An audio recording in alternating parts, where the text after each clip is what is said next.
പ്രിയ സുഹൃത്തുക്കളെ, നമസ്കാരം. എല്ലാം വിധിയെല്ലാം വന്നു, എല്ലാവർക്കും കാര്യങ്ങളെല്ലാം വ്യക്തമായിട്ട് ഇപ്പം മനസ്സിലായി. എന്നാലും അഭിപ്രായങ്ങളൊക്കെ ഇപ്പോഴും ഇങ്ങനെ നടന്നുകൊണ്ടിരിക്കുകയാണ്. അപ്പം ഞാൻ എൻ്റെ ഒരു അഭിപ്രായം പറയുന്നത്, ഈ തോറ്റ ചില മന്ത്രിമാരുണ്ട്, അതിൽ ഏറ്റവും കൂടിയത് ഗണേഷ് കുമാറാണ്.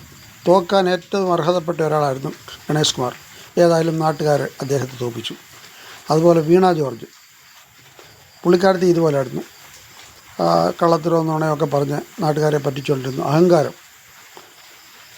വീണ ജോർജിനെയും നാട്ടുകാർ ഒരു മൂലക്കിരുത്തി. പിന്നെ ഉന്നത വിദ്യാഭ്യാസ മന്ത്രി ബിന്ദുവും ഏകദേശം ഒരു മൂലയിലായി. അപ്പോൾ ഇങ്ങനെ ഇവരെ ഒത്തിരി മന്ത്രിമാർ തോറ്റിട്ടുണ്ട്. ഞാൻ ഇവരെ എടുത്തു പറയാൻ കാരണം ഇവരുടെ അഹങ്കാരത്തിൻ്റെ മൂർത്തന്യാഭവമായിരുന്നു ഇവരൊക്കെ.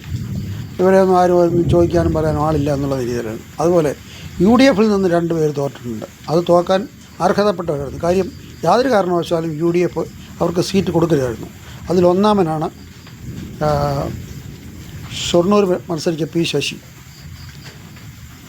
ആ ശശി മാർക്സിസ്റ്റ് പാർട്ടി നിന്നപ്പോൾ തന്നെ പീഡന ശ്രമത്തിന് അവർ തന്നെ തീവ്രത അളക്കുന്ന മിഷനൊക്കെ കൊണ്ടുവന്ന് പുള്ളിയുടെ തീവ്രത കുറഞ്ഞതാണെന്നൊക്കെ പറഞ്ഞിട്ട് ഇദ്ദേഹത്തെ ഇങ്ങോട്ട് വന്നിട്ട് ഇവരെന്തിനാ മത്സരിപ്പിച്ച്? വേറെ ആരും ഇല്ലയോ കോൺഗ്രസ്സിൽ? ഈ രാഹുൽ മാങ്കൂട്ടത്തിനൊക്കെ കുറ്റം പറഞ്ഞവരാണ് ഈ പി കെ ശശിയെ മത്സരിപ്പിച്ചത്. അതുപോലെ അൻവർ UDFന് വേണ്ടി അൻവർ മുഹമ്മദ് റിയാസ് ജയിച്ചുള്ള ഇതല്ല, പക്ഷേ അൻവറിനും UDF യാതൊരു കാരണവശാലും സീറ്റ് കൊടുക്കരുതായിരുന്നു. ഇങ്ങനെയുള്ളവരെ ഒന്നും തോറ്റോട്ട് വേറെ ആരെങ്കിലും നിർത്തുക. അങ്ങനെ ചില നിലപാടുകൾ ഇവർ രണ്ടും യാതൊരു കാരണവശാലും UDF സീറ്റ് കൊടുക്കാത്ത വ്യക്തികളായിരുന്നു. അപ്പോൾ ഇവർ രണ്ടും തോറ്റത് ഏതായാലും നന്നായി. UDFൻ്റെ 2 സ്ഥാനാർത്ഥികൾ ഒരു തോറ്റത് നന്നായി. നല്ല ഇടിയും മിന്നലും ഒക്കെ വരുന്നുണ്ട്. എല്ലാവരും ഫലങ്ങളൊക്കെ അറിഞ്ഞ് സ്വസ്ഥമായിട്ട്, ഇടതുപക്ഷക്കാർക്ക് സങ്കടവും വലതുപക്ഷക്കാർക്ക് ആഹ്ലാദമൊക്കെ ആയിട്ടിരിക്കുകയാണ്. ഇനിയും അടുത്ത മന്ത്രിസഭ രൂപീകരിക്കുന്നവരെ നമുക്കിങ്ങനെ ഓരോ അഭിപ്രായങ്ങളൊക്കെ പറഞ്ഞുകൊണ്ടിരിക്കാം. നന്ദി, നമസ്കാരം, ജയ് ഹിന്ദ്.